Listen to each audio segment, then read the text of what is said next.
So now let's talk about the project of this section जो कि हमारा था एम्प्लॉय मैनेजमेंट, राइट? जहाँ पे आपको बेसिकली नए एम्प्लॉयज़ को रजिस्टर करवाना था। लेट्स से कि हमें उनकी आईडी और उनका नेम चाहिए, right, to add in the database and then हम वहाँ से डेटा को उठा भी पाएँ।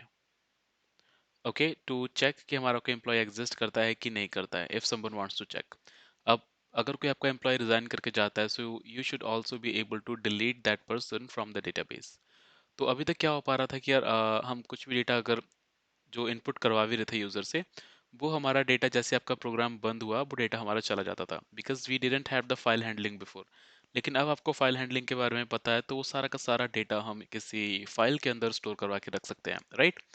सो this is what we are going to do, और ये वीडियो थोड़ी सी लंबी हो जाने वाली है, so we are going to do step by step. Okay, क्योंकि अब तक का सबसे बड़ा कोड होगा जो आप अभी तक स्टार्टिंग से लेके अभी तक लिखोगे, हालांकि आगे बहुत बड़े फाइल्स चलने वाली है, ठीक है? लेकिन अभी के लिए this is the longest one that we are going to write. Okay, तो सबसे पहले तो बात करते हैं कोड डॉट पाई की। अभी यहाँ से हटके मैं आता हूँ आपके एक डेट फाइल पे, डेटा फाइल पे, सॉरी। ओके, txt भी लिख सकते हो, up to you, whatever you want. I can also go with the txt, और we can also create a JSON. अभी के लिए txt कर लेते हैं, ठीक है? बिकॉज हमने जेसन के बारे में भी पढ़ा नहीं है। सो यहाँ पे बेसिकली एक जो तरीका है एम्प्लॉयज़ की इन्फॉर्मेशन स्टोर करवाने का, बेसिकली अभी तो ये देखो होगा इनपुट से स्टोर, ठीक है? अभी हम चेक करने के लिए कि हम क्या कैसे स्टोर कर सकते हैं। तो एक तरीका तो आपके पास में ये है कि आप वन कॉमा आगे एम्प्लॉय का नाम लिख दो, let's say Indrajit Singh.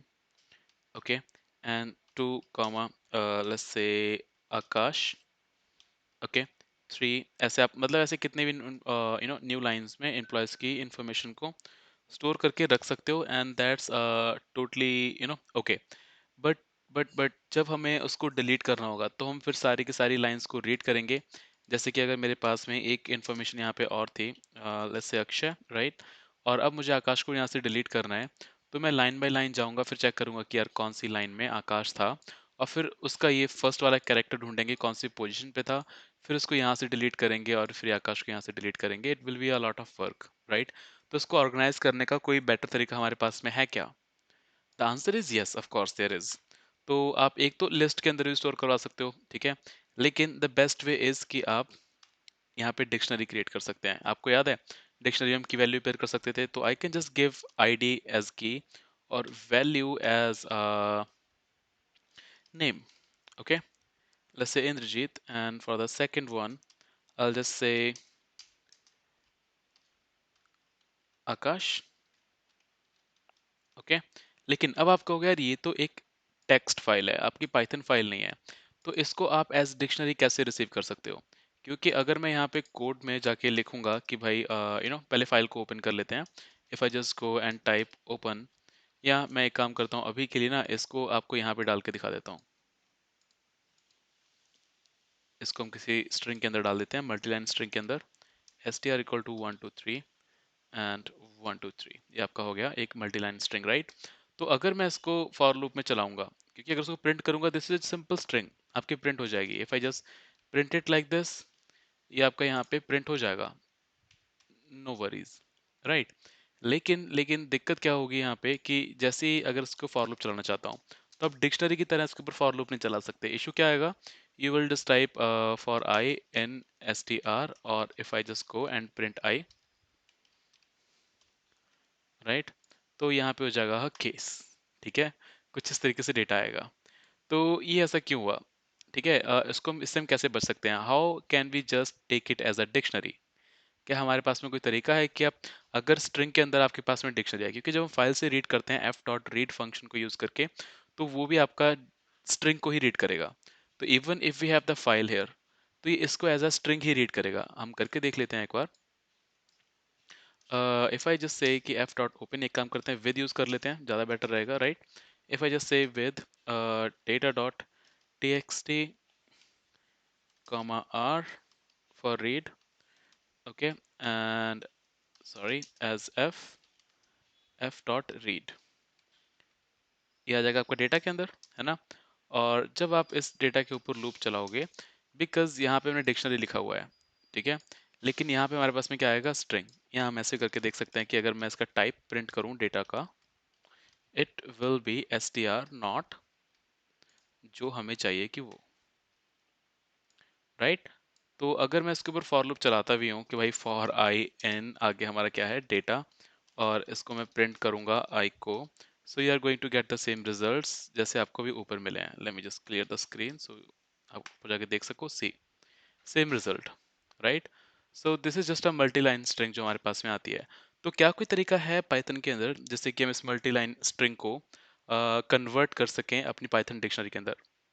Basically just इतना ही नहीं, क्या ऐसा कोई तरीका हमारे पास में अवेलेबल है कि हम अगर यहाँ पे कुछ भी कोई पाइथन ऑब्जेक्ट है तो वो ऑटोमेटिकली रिकॉग्नाइज कर सके कि भाई this is a Python object, okay, और वो किस टाइप का वो भी रिकॉग्नाइज कर सके। So there is a function called eval, basically short form for evaluation, sorry evaluate, ठीक है। तो eval क्या करता है कि अगर मेरे पास में कोई स्ट्रिंग है और उसके अंदर आपका कुछ ऐसा डेटा पड़ा हुआ है, लेट्स से क्या से 12 दिस ये करंटली अभी आपकी एक लिस्ट है, राइट। बट जैसे इसको मैं कोट्स के अंदर बंद करूंगा, नाउ इट्स अ स्ट्रिंग, है ना जी। तो अब इसको हम प्रिंट करेंगे str को, तो ये आपका प्रिंट हो जाएगा बिल्कुल एज इट इज बिना किसी इशू के, है ना। और अगर मैं इसका टाइप प्रिंट करूंगा यहाँ पे, ठीक है, and you can see this is a class str, but अगर इसी के आगे में एक eval फंक्शन है evaluate, if I use that, तो इस केस में ये आपका लिस्ट बन जाएगा। उसको पता है, वो अंदर से देखेगा भाई ठीक है, eval एक स्ट्रिंग एक्सेप्ट करता है, फिर चेक करता है कि वो स्ट्रिंग के अंदर एक्चुअली ऑब्जेक्ट क्या था, ओके। तो जो भी ऑब्जेक्ट होगा, अगर ये लिस्ट है तो लिस्ट आ जाएगा। अगर मैं यहाँ पे बात करूँ कि मैंने कोई टपल दे रखा है, ओके, तो आपके पास में यहाँ रिजल्ट आ जाएगा दैट इज टपल। तो उसका फायदा क्या है कि अगर आपके पास में किसी स्ट्रिंग के अंदर, जो कि हमारा जो रीड करेंगे तो ये स्ट्रिंग है, राइट, इसके अंदर अगर डिक्शनरी है so it will automatically recognise that as a dictionary, ठीक है जी। तो वही हम यूज करने वाले हैं। तो अभी के लिए हमारे पास तीन फंक्शनैलिटी है, इसको आगे ध्यान रखना है eval फंक्शन को कि हम कैसे इसको यूज करेंगे, राइट। तो अभी हमारे पास जो फंक्शनैलिटी इम्प्लीमेंट करने के लिए दैट इज, एक मैं नई फाइल यहाँ क्रिएट कर लेता हूँ एम्प्लॉय नाम से, so we can just call that every time we need, okay, employ dot py. इसके अंदर हमें एक फंक्शन बनाना है सबसे पहले तो, डेफ एड एम्प्लॉय, ठीक है। अभी के लिए मैं पास लिख देता हूँ जस्ट ताकि आपकी एरर ना आए, हम इसको बाद में कोड को लिखेंगे। And then you have get employ, right, इसको भी हम पास कर देंगे just for the time being. And then you have this delete employ, इसको भी पास कर देते हैं अभी के लिए, ठीक है। तो बेसिकली ऐड एम्प्लॉय में आप क्या करोगे कि एक नेम को रिसीव करोगे और ऑटोमेटिकली एक रैंडम आईडी जनरेट करोगे, उस नेम से अटैच करके इस फाइल के अंदर स्टोर करवा देंगे, ओके। तो और गेट एम्प्लॉय में हम क्या करेंगे कि जो भी हमने स्टोर करवाया इस फाइल के अंदर वो सारा का सारा डेटा आएगा। अगर किसी ने यहाँ पे कोई पैरामीटर पास किया है that will be an ID, ऊपर ही लिख देते हैं कि भाई यहाँ पे आएगा आपका नेम एज अ पैरामीटर, और उसको डिफॉल्ट वैल्यू दे देते हैं। रिमेंबर द डिफॉल्ट वैल्यूज जब हमने फंक्शंस पढ़े थे, तो उसको डिफॉल्ट वैल्यू देंगे कि अगर किसी ने आईडी पास नहीं किया है तो उसके पास में जीरो आ जाए, ओके। तो अगर किसी के पास में जीरो वैल्यू होगी तो उसको हम सारे के सारे रिकॉर्ड्स रिटर्न करके दे देंगे। अगर हमारे पास में किसी ने कोई पैरामीटर पास करके भेजा है, so we are just going to return that record with that ID only, okay. तो डिलीट एम्प्लॉय में जस्ट हमारे पास में एक आईडी रिसीव करनी है हमें which is a required argument, और वो आईडी के अकॉर्डिंग हम लोग अपनी डिक्शनरी से डिलीट कर देंगे या अपनी डेटा डॉट टी से डेटा को डिलीट कर देंगे, ओके जी। तो सबसे पहले बात करते हैं हम लोग इस गेट एम्प्लॉय की। data.txt में आए, यहाँ पे आपको एक सिंपल सी डिक्शनरी दिखाई दे ही रही है और आपको eval फंक्शन के बारे में भी पता है। So we are just going to go in the employ dot py, यहाँ से मैं इसको हटा दूंगा। और सबसे पहले हमें क्या करना है, उस फाइल को रीड करना है, उसके अंदर से डिक्शनरी को निकालना है, राइट। सो कैसे निकालेंगे, बिल्कुल सिंपल सा तरीका आपका वही कि भाई फाइल को ओपन करो और बाद में क्लोज कर दो। तो विद भी यूज कर सकते हैं, no worries, I just use with open data.txt, of course it will be inside string, or sorry quotes, right, and then we are just going to read it, हमें सिर्फ get करना है, कुछ नहीं करना है, okay। And then inside data I'll just say कि भाई f dot read everything, और यहीं पे हम लोग क्या करेंगे कि जो भी रिटर्न करेगा ये आपको स्ट्रिंग रिटर्न करेगा, रीड फंक्शन, राइट।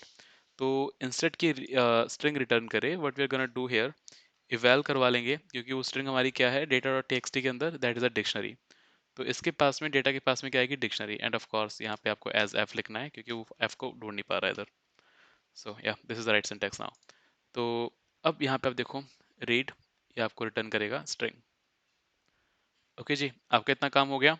अब अगर मैं कहूँ कि ये फंक्शन आपका रिटर्न करता है डेटा, ठीक है, तो इस फंक्शन को कॉल कैसे करेंगे?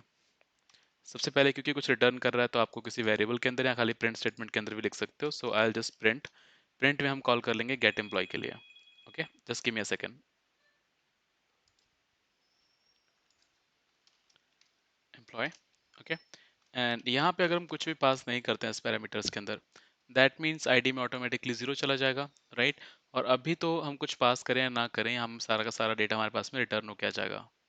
सो आगे जाकर इसको भी हैंडल करेंगे हम, ठीक है। So if I just go and execute employ dot py, ठीक है, तो यहाँ पे आप देख सकते हो, just give me a second, I think आप नहीं देख सकते हो, मेरी फोटो आ रही होगी आगे। आई एग्जीक्यूट इट अगेन। तो हमारे पास में ये ऑब्जेक्ट रिटर्न हो क्या आ गया, 1 पे इंद्रजीत, 2 पे आकाश। ओके, अब हमें इम्प्लीमेंट क्या करना है कि जब आप गेट एम्प्लॉय विदाउट किसी पैरामीटर पास करते हो तब आपको ये सेम रिजल्ट आ रहा है। लेकिन जब भी आप एम्प्लॉय किसी आईडी के साथ में पास करोगे जस्ट लाइक 2 और 1, तो सिर्फ आपको इंद्रजीत या आकाश नाम आना चाहिए। ओके, तो यहाँ पे आप इफ कंडीशन लगा सकते हो। सिंपल है कि अगर किसी कोई पैरामीटर पास नहीं किया तो आईडी के अंदर क्या आ जाएगा, zero. In this way we can just check कि भाई, sorry guys, I think something is bad with my stomach today. तो if ID is equal to zero, तब हम सारा का सारा डेटा रिटर्न कर देंगे। बट अगर आपकी आईडी जीरो नहीं है, तो उस केस में हम लोग यहाँ पे क्या करेंगे, हम लोग वो रिकॉर्ड रिटर्न करेंगे, रिटर्न जिसकी हमें आईडी मिली है, just like this.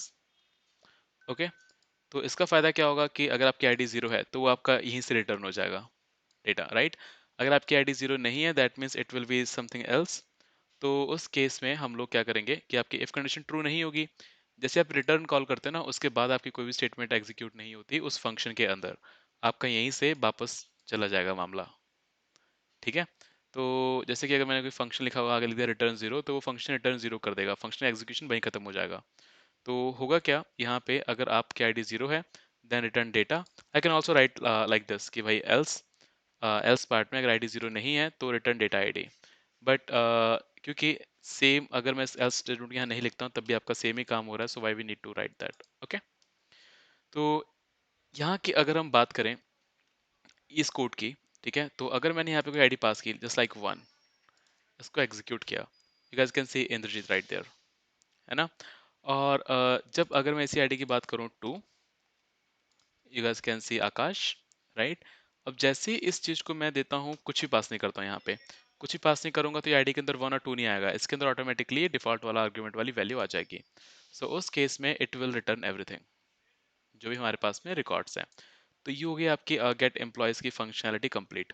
So next हम लोग देखेंगे कि भाई ये ऐड एम्प्लॉय वाली फंक्शनैलिटी को हम कैसे इंप्लीमेंट कर सकते हैं, ठीक है। So I will see you there.